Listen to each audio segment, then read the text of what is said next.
Hello, everyone. This is Criminal Profiler Pat Brown, and this is Dear Profiler Pat, where I answer your questions. You ask for my advice. I have no problem giving it, but I always hope that you learn something from it, but I don't require you to follow it. But you should. But anyway, if you're new to the channel, please do like and subscribe. And if you would like me to answer one of your questions, please do send me an email to profilerpatbrown@gmail.com and put in the subject line, Dear Profiler Pat, ask your question. Uh, Always, I like to let everybody know that I don't just answer the question. I, I do it in a broader sense because a lot of times we may not have that exact problem, but we have something so similar in some way that everybody can learn from it. So that's what I'm here for. All right. Now, this question, I went back and forth about even doing a video on this. I thought maybe I'll just send a private email because I understood what the guy was talking about. But it also, I thought, is this too political? Because this is not a political channel. I don't want to go into political stuff. Please do not put political comments below. And I'm going to avoid politics as much as I can in answering this, but I understood what his issue was, and it applies to us in many different ways. So here we go. All right. Hold on a second. Something in my throat. This is a video. I could actually I could actually edit this, but I'm too lazy. So hold on a second.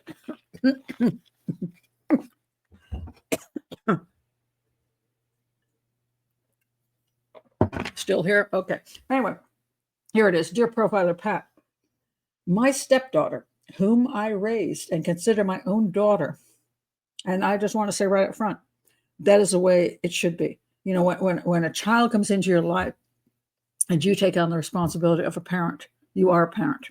You are that father or mother.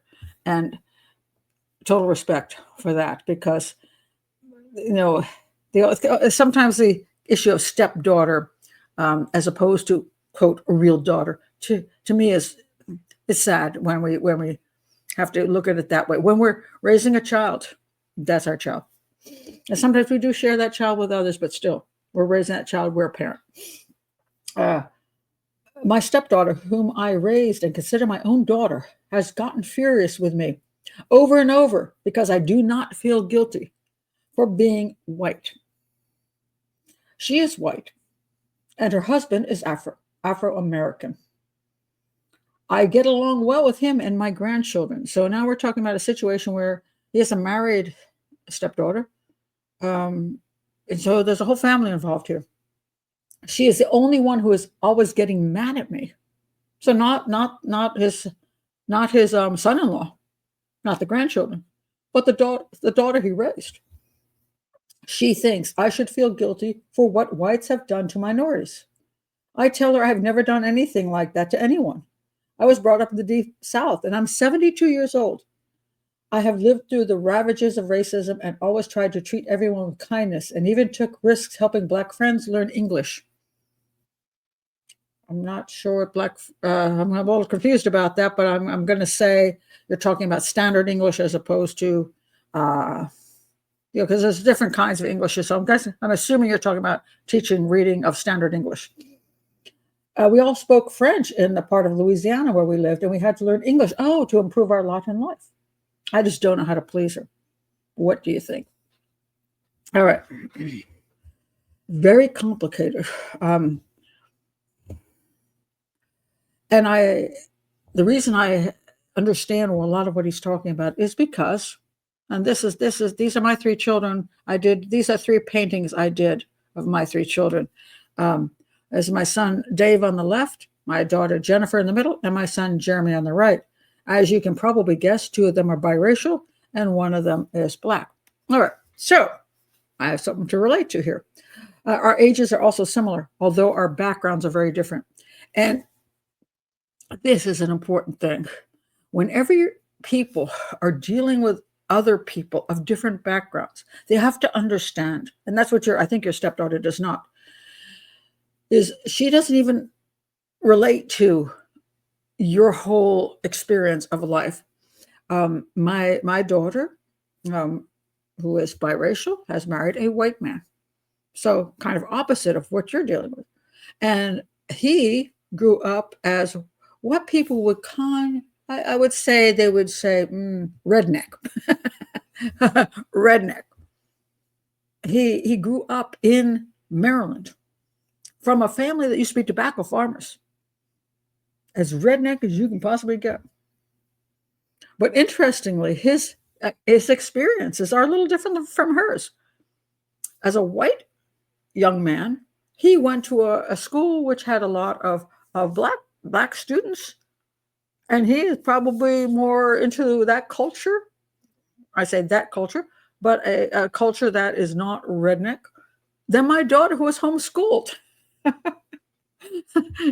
in an area that was predominantly white, although her father was Jamaican and her relatives are Jamaican, along with the white relatives who were like whatever they were, German, Jewish, and like British, So all this mixes. Everybody comes up with a different experience.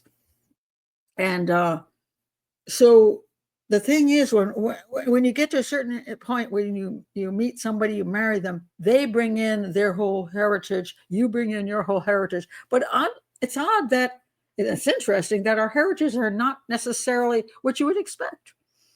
But then again, no matter what, we don't understand other people's entire histories.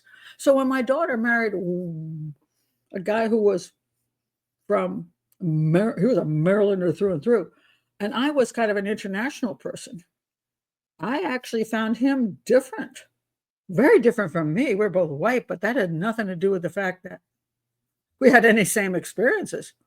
Not one shred of our experiences are similar. And I've gotten over time to meet his relatives who have lived a completely different background than my relatives. So the problem a lot of people have is that they don't understand that everybody else's experiences are so varied and that they don't see things the way maybe you see things or you see things because you haven't had that experience. So now you've raised this stepdaughter who I don't know if she spent any time at where are we at? Louisiana. She hasn't spent time there. She doesn't know. She's also not your age. So she doesn't know what you went through. And so she's coming at you from where she's at. And I'm going to say probably where she's at the moment is within the political and cultural experience of the United States at this moment. And she has prescribed a certain viewpoints. Not saying they're wrong or right, just she has those viewpoints based on where she is, what lifestyle she's living, where she's been. And now she's married to an African American, and she's raising biracial kids, I'm assuming. And she's part of the culture now, which has very strongly come out in many ways to say that if you are of a specific color, this one, that you have to accept, and not only accept the fact that there have been racial inequalities in history in the United States, and that people of a certain color may have had power over persons of another certain color. You're supposed to not only accept that, but you are supposed to bring it into your present life and make that a part of your present life. And why does she do that? Why does she want you, 70, how old are you? Okay, I'm looking again here, 72 years old, raised in Louisiana, totally accepting of her choice of a husband, and you have biracial grandchildren, and you're great about that. How lucky is she? How amazing is that? That the racism people have of you can't marry outside your race has vanished to that extent. When I married in 1979, a man from Jamaica, I remember telling my mother, his name was Tony. She goes, "Oh, he's Italian." I said, "Not exactly. Dude, Jamaican." She goes, "Oh," and she was concerned because they were wealthy white people in the suburbs of Virginia, and didn't know any black people. And now she had this daughter who was marrying a black man, and she was concerned She was concerned for two reasons. One, that her acquaintances or friends would look down upon that for some reason. They would not accept it. And her own mother, who was up in Maine, and I don't think she met a black person in her life, in Booth Harbor, Maine. She was afraid her mother would freak out. And she was worried that her friends wouldn't accept what was going on. She herself she didn't have so much of an issue. She was worried about her friends. And so one day, she basically she told her friends, and then when I went over to, she was doing an art show, and I went over to the art show, and all her friends gave us pics. She says, "Oh, you're getting married," and then they gave us let me choose a painting, and she was like, "Oh, my friends aren't all mad at me." She was all good after that. And then my father, when they went up to see my grandmother up there in Booth Harbor, Maine, and my father said, "We're just going to show her. This is the guy your granddaughter's marrying." And my grandmother looked at it and said, "Times have changed." And after that, my parents were like, "Oh, okay." So in other words, once they stopped worrying about society, things were pretty good. And my mother adored her grandchildren. My father adored his grandchildren. And they loved my ex-husband. They loved him after I got divorced from him. So annoying. But anyway, we were together 25 years. They grew to love him. So the point being that race dwindled away. They didn't see it as an issue. Like the grandkids were their grandchildren that they loved, and and their grandson. I mean, their son-in-law. And they got to know him, and he shared all this. Came to their home, and everything was grand. And it was fortunate for them that I didn't have any issues with their issues. I didn't worry about whether I didn't hold it against them that they had concerns about my marrying a person outside of my race. Their concerns were legitimate. It's like, well, will our friends kick us in the face? What's going on? It's 1979. My aunt and uncle, I think it was my uncle, brought up to me, says, "Should you have biracial children?" And I didn't get mad at him again. I just said, "Well, I think it'll be okay." He was worried about the children being accepted. And that's reasonable. So, not harboring, like, anytime anybody has concerns, calling them out on it and calling it racism. I never called my parents racist just because they had issues with, maybe this is more difficult than if you just married a white dude, because they're correct. You know what I mean? Same thing for my uncle. So I never had issues with them.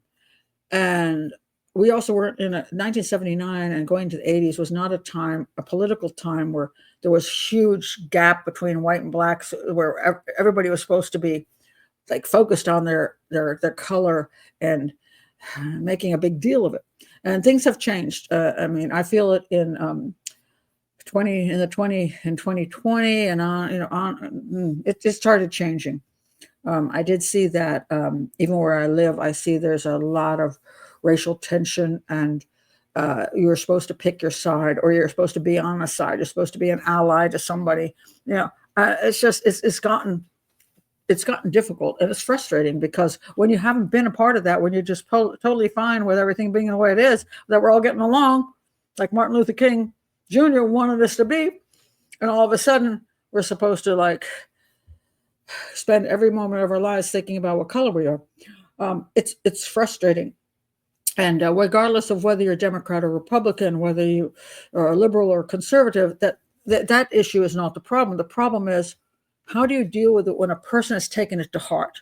So it seems like to me, your daughter, in marrying a black guy, has taken it to herself that she must prove that she understands what maybe his family, but his ancestors have gone through. She has determined that because she is married into a particular culture, that she must understand that culture and have emotions to support whatever emotions that culture might have had, even though she has not experienced that herself. We can see that not only in a racial stuff, we can see that in religious stuff, where a person, let's say they're from one religion, let's say the Jewish marry Christian, Christian marry Jewish, Hindu marry Muslim, Muslim marry Hindu, which is not that common, but still people do it. And then they feel they have to somehow overcompensate because they married outside of their culture into another culture and have to overcompensate. It also can be just simply cultural. It can be I don't know, I'm American, I married a Mexican. I'm Indian, I married American. And so the Indian person feels they have to overcompensate to say, oh, I just love American culture. And then the American has to say, oh, I just love Mexican culture. They have to overcompensate in order to prove that they are not, how can we say it? Not respecting that other person's experience. So that's what I think happens. And I think it can be hugely overdone in a desperate attempt to prove that what I did was okay and what I'm doing is okay and my choices are okay and that the person is okay and that the culture is okay. I don't know. I never experienced, I personally did not experience it. I married a man from Jamaica. I happen to like a lot of Jamaican culture. I like Jamaican food. Reggae is okay with me, but I didn't feel I had to prove that white culture was bad in order to support Jamaican culture. I didn't feel a need to say white people are bad in order to support Black people. I just thought, what the hell? I don't need to do all that nonsense because I appreciated the culture I grew up in. I personally have more preference for the Indian culture just because I spent a lot of time in India in the recent years, and I love that culture. But it doesn't mean Americans are bad or being non-Indian is bad. It just means I appreciate two worlds. And maybe I want to spend more time in one than the other. Who cares? You know what I mean? If it's okay with me, it's okay with them. We're all good. And I don't feel I need to prove to a relative or to a friend that their culture is better than my culture. Because every culture, when you're getting down to why you're supposed to feel white guilt, every culture has a bunch of crappy people in it. That's simple a fact. Every culture has done other cultures wrong, and it's just the way life works. And it comes down to this: some people live here, and some people live here, and everything's going fine as long as you have enough resources in both places. In this place, suddenly they start having more children. They need more food. But they don't have enough over here. So they go over and they attack this group. And this group has to fight back. And they either lose or win. But if they lose, then this just takes over. Because in history, resources are the issue. So if you look back at all of history, you can go back to Native Americans. One Native American group beat up another Native American group. You can go to Europe. One European group beat up another European group. You go to Africa. One African group beat up another African group. Go to Asia, one Asian group beat up another Asian group. It's history. It's that way through time. Now, because we're living in a certain period of time, and we have documentation of who beat up whom, and in America we have some documentation over what happened in America, of course, from specific points of view, and of course that can change over time as to who is mad at whom, because if you want to look at things one way, you're not going to look at things another way. So a lot of times things are very biased, but it's history. It's human history. And so it happened. And you today, in this day and age, do you have the right not to have to feel guilt over everything that ever happened before you in history? Well, I'd say, yeah, you don't have to feel guilty. And you don't have to be angry at other people for whatever part their ancestors played either. Now, my father was a German Jew. He and his parents were on the last boat out of Germany, and some of our relatives died in concentration camps. I don't feel a need to go back to Germany and say, you guys, you non-Jewish people here, you killed my family. You should feel guilt. They're like, hey, I didn't do it.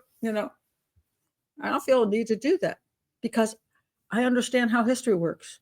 I understand how people work. It's not necessary for me to do that. But for your stepdaughter, I'm going to guess that she is stuck in a cultural bubble at the moment, which is telling her she should feel white guilt. And in order to support her Black husband and her biracial kids, she should push this whole concept that she should feel guilty, you should feel guilty. What's sad is that she's going to make her kids feel guilty. Her kids are biracial. They're half and half. I mean, it's also stupid. It's like mixing paint. I mean, it's like, who the hell cares? But, my kids, I mean, I have 2 biracial and 1 Black son. And the point being, it's just color. It's not culture. They all actually grew up in the same culture, regardless of their race. But that's all genetic crap. They grew up with whom they grew up with. And I don't think my kids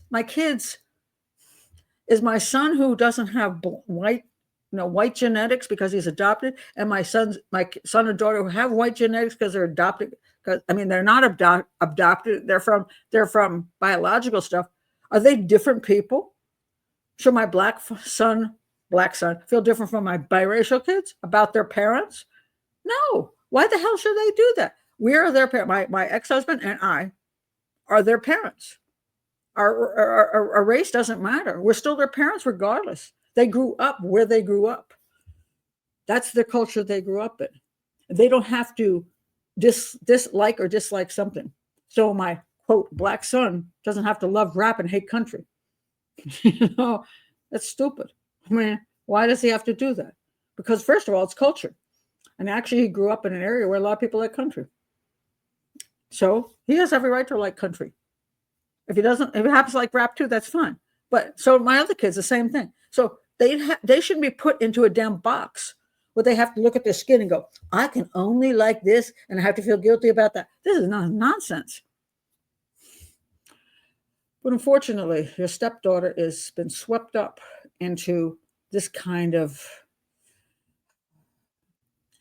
labeling of people, labeling of what they should like and what they shouldn't like, not understanding that race is different from culture and that today is different from yesterday. And she feels she has this need to prove herself to be the right kind of person. And in doing that, she's demanding that you be that right kind of person.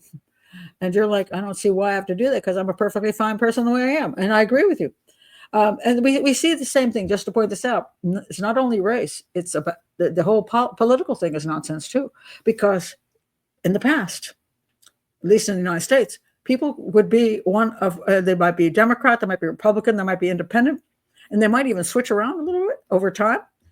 And people were just like, hey, what do you think? Oh, I don't agree with you, man. Let's have a beer. And now it's gotten to the point where if you don't agree with me, I don't want to have anything to do with you. I don't want to go to Thanksgiving dinner with you. I don't want you in my life. And it's like, what in the heck happened? Because at our table, our Thanksgiving table, I can guarantee you, we have differing opinions on politics, and we just laugh about it. We just laugh about it. We do. We know there's some Democrats at the table, some Republicans, some independents, whatever. We just laugh about it. But we don't, and we decide when we don't want to talk about it. And that's something you might want to say to your granddaughter. When we have Thanksgiving, there's no politics at the table. And family events, there's no politics at the table. We just don't sit there, and we have so many things to talk about. So many things to enjoy talking about. Our lives, our children, our travels, our work, whatever. We don't need to be talking about politics at that moment in time. And not making that a major portion of our issues. We don't need to do that. We're there to love each other and have a good time. We don't talk about that. But again, we respect each other. We're like, whatever. So we don't hate each other for having a different political opinion, a different cultural opinion, different anything opinion. Just because you like that movie and I don't have to hate you. You know what I mean? I'm always right, but you're wrong. But still we can get along, right? So we don't have to do that. So when you're with somebody who feels a need to prove themselves by aligning with some kind of thinking, whether it be racial thinking, whether it be political thinking, whether it be religious thinking, whether it be any kind of thinking, and they come at you and say, you should feel this way too. You know, my best advice is to simply say, I respect your opinions. I respect your concerns. I respect that you have your viewpoint on things. But I would also wish you to respect that I have my viewpoint on things based on my own life and my own history and all of this stuff. So I suggest that since we have differing viewpoints and because we love each other, that this is just something that's we don't spend time on. Let's talk about the grandkids. Let's talk about anything, gardening, art, music, whatever. Let's talk about anything, but let's stay away. Let's not talk about something that would divide us, because I don't want to be divided from you. I don't want to be. I care about you. I love you. I love you. I love your husband. I love my grandchildren. And I don't want to sit here and fight about something because you think I should feel that way because you feel that way. But I have no problem with, you want to feel that way, you have the right to feel that way. But I have the right to feel the way I feel. So let's table that. Let's not discuss it. Let us discuss everything else, because that's not all that life is about. And what do you do if she says, well, I think if I can't discuss that with you, I don't want to have a relationship with you? What do you do about that? And this can happen over many topics. And certainly I've seen recently with politics, it's happened where people say, I won't even have any relationship with that person anymore because they don't have the same political view as me. I would say, I'm sorry to hear that you feel this way, but I can't just basically give up all of my, just go along with everything you say just to appease you. I'm going to say we don't need to discuss it. I'm happy to discuss anything else. I'm happy to be here for you for everything I can possibly be here for. But no, if that's your viewpoint that you can't have anything to do with me because I won't agree with you, then I guess I'll just wait. I'll be here. I'll just wait for the day when you feel comfortable coming back and being in a relationship with me. And it'll make me very sad. But, forcing another person to agree with you to have a relationship is not right. That's abuse. You're essentially abusing me, because if I required that same thing of you, you better believe what I believe. You would be very hostile. You would say, I have no reason to have to do that. If you want to be my father, you want to be the grandfather to my children, I'm not just going to have to go along with everything you say in order to have you in my life. See, that's what you would say. Well, that's what I would say too. So I love you and I'll be here for you, but I will not kowtow. And but you're free to have all the viewpoints you want to have. I mean, that's everybody has their belief system, and I'm not taking it away from you, but don't take mine away from me either. So I'll be here when you're ready, and if you're ready now, I'm here right now. So that's the way I would approach it. It's difficult because, people get caught up in this. I got to prove myself to be the right kind of person. I have to prove myself, whatever. It gets very difficult. And it's funny because a lot of times, like, her husband and the kids may not even give a crap about that. Like, stop doing that nonsense. You don't need to do that. Ma, you don't need to do that. Honey, you don't need to do that. We'd like to have your dad in our lives. Just stop pushing them. They may not care, but she's got this thing to prove. And it's unfortunate, but that sometimes does happen when people marry into a situation where the other person is from another culture, religion, or political situation or race. They feel they have to overdo it to prove they're okay, that they're this term allies, that they're allies, which I personally hate the word because I think it's stupid, because allies are people that are equal. But if you have to kowtow and kiss up in order to prove yourself as an ally, well, then you're not actually equal. You're a subservient person trying to, I don't, it's an unfortunate concept. I never had to be an ally for my husband or for Jamaica or for Black people. I never had to be an ally because I was just his wife. I just loved a lot of Jamaican culture. I just loved people that I loved. I didn't care what color they were. So I didn't have to be an ally of anybody because I was just already a friend. So that's just my way of thinking. But a lot of people, because of certain ways they're pushed into, they feel like they must do these things, or they're somehow failing to do the right thing. And and she has every right to feel that way, but she forcing you into it as well is difficult. So I understand your situation. You don't want to lose your daughter, your grandchildren, your son-in-law, but at the same time you're not willing to basically humiliate yourself by insulting that yourself, that somehow you have to say that just because you happen to be born this color, which none of us have any control over, you're a bad person, or the people before you are bad people. I mean, it's just all nonsense. But that's just my opinion. But you can't just tell her it's total nonsense, because then she'll get all upset with you. So you just tell her, I understand that you have your concerns, but and I can't quite go there, but I'm still here. And maybe over time, times go like this, they change. There's all kinds of things that happen.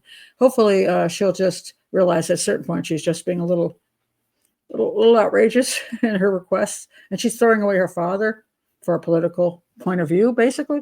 And that's a shame. And maybe she'll come around. Maybe she's just going through something. So, but always leave the door open. Tell her you're there. Tell her you love her. You still want to be around her. You still want to participate in her life, and you won't bring up politics.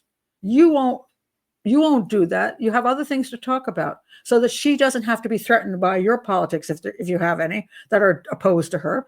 You just don't even have to go there. But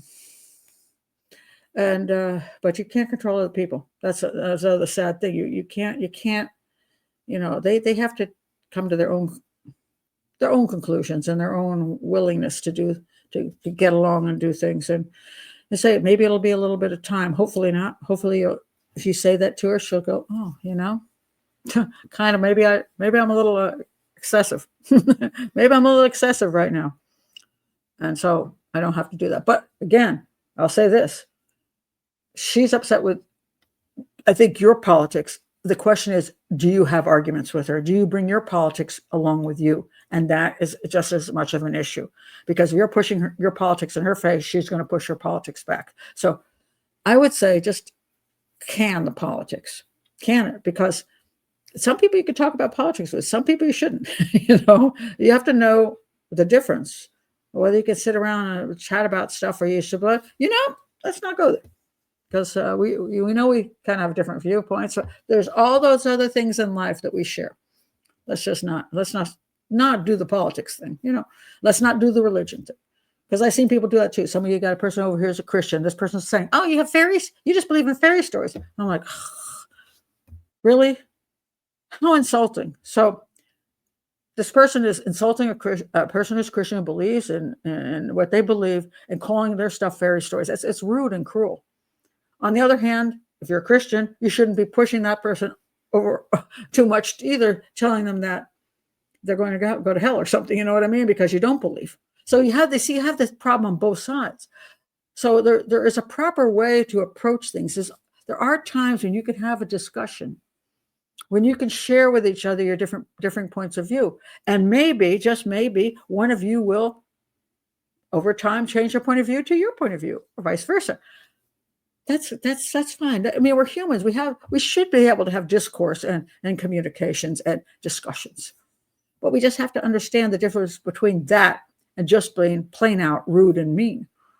That's that part is unacceptable.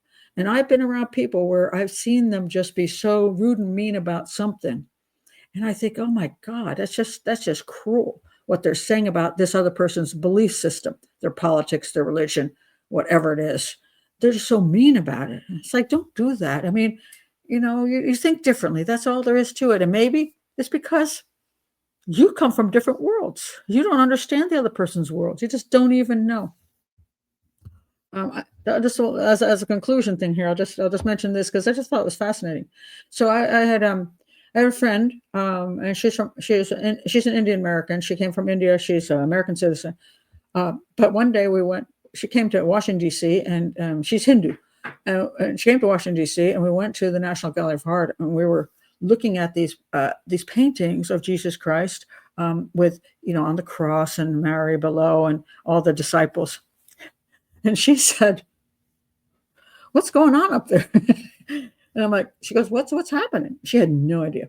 And I'm like, "Oh, well, that's Jesus Christ on the cross." And she goes, "Well, what's going on?" I'm like, "Well, he's being executed essentially, and his mother's praying and his disciples are praying." And she goes, "Well, what's going to happen?" I said, "Well, he's going to die and then he's going to go away and come back a few days later." And then she looked at me like I was insane. She's like, "Really?" Now, mind you, American goes over to India and they go into a temple and they say, who is this? Who is this God here? Well, it's the god Ganesha. He's half Indian, half elephant, half human. And the Americans going, "Really?" Thinking that is ludicrous.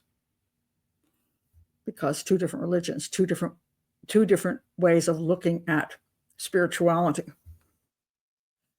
So one will not understand the other, but does that mean one has to hate the other? And if one can have discussions that are polite and pleasant and enlightening, that's fine. But if one just has to trash the other one and say, "Well, I can't be around you because you're an idiot or you're whatever," well, that's just not the way you treat another human being. And so the problem is we have these divisions religiously, racially, culturally. Mostly it's cultural almost over everything else. Religion is part of culture. Race is part of culture. It's all mostly we're about culture, because one black culture, by the way, is not the same as another black culture, and one country in Africa is not the same as another country in Africa, if even both people have black skins. And one person who's white is not the same as another person who's white. And people in the United States who look like have this color skin are nothing like people who live in Denmark or Norway. We have different cultures, 100%. So it's not really about the color of your skin. It's not really always about religion. It's about the culture that comes with it, that we live within. Because that's how all humans and even animals live. We have a group of people or animals that whatever our group is, that's a group we tend to care about and we fight for and that we want to survive. And then there's the other group, and we don't care about them quite as much. But when they intersect, then we have to figure out how we're going to get along. So that's it. We have to figure out how you're going to get along, because that's the most important thing. Anyway, okay, those are my thoughts on this. If you're new to the channel, again, please do like and subscribe to Dear Profiler Pat, and check my playlist out to see if there's other things. And put your comments below, but do not put political comments below or religious comments. Please steer away from that. I will go through them and I will remove comments that I find we're not kind to each other. So let's not go there.